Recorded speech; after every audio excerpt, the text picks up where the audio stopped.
अस्सलाम वालेकुम नाज़रीन, मैं हूं अब्दुल अजीम। 7H न्यूज़ में आपका इस्तकबाल है।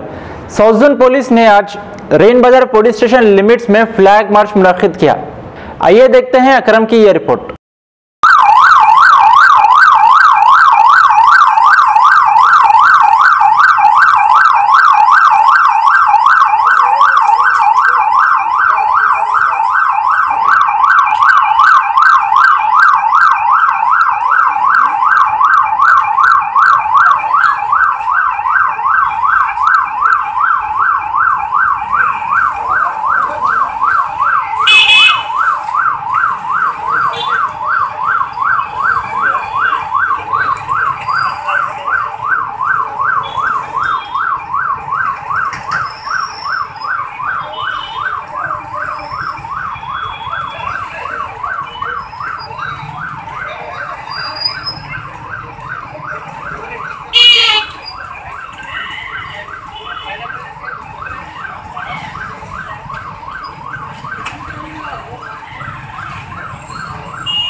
गाजी kidney centre and multi speciality hospital, गुर्दे और बवासीर के इलाज का 40 साल मशहूर हॉस्पिटल, जहां हजारों पेशेंट्स क्योर हो चुके हैं। Doctor Hussaini international national award winner और दूसरे डॉक्टर्स और लेडी डॉक्टर्स की जेर खिदमत गुर्दे के तमाम अमराज का मुकम्मल ट्रीटमेंट किया जा रहा है। गुर्दे फेल हो चुके हों, डायलिसिस करवा रहे हों, याद रखिए डायलिसिस कोई इलाज नहीं, इससे 1% भी गुर्दे रिकवर नहीं होते। हाँ, डायलिसिस टेम्पररी रिलीफ दे सकता है, लेकिन हमारे ट्रीटमेंट से गुर्दे फिर से फंक्शन में आ सकते हैं। गुर्दे श्रिंक हो गए हों या सिस्ट हो, गुर्दे की पथरी हो, कैसी भी गुर्दे की तकलीफ हो, या पाइल्स यानी बवासीर, चाहे ब्लीडिंग हो या कोम, बगैर ऑपरेशन मुकम्मल क्योर ट्रीटमेंट का एक ही centre, Ghazi kidney centre, DLRL main road, opposite Vikas high school, Chandrayangutta, Hyderabad. Cell 9966930824 या 9391326261।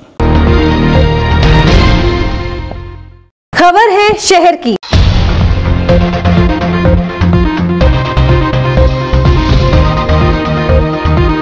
खबर है गांवों की।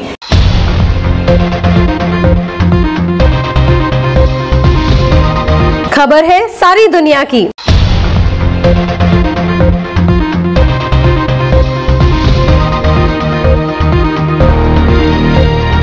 H न्यूज़ पसंद आए तो लाइक कीजिए, शेयर कीजिए और सब्सक्राइब करना ना भूलें। 7H न्यूज़, आपकी आवाज।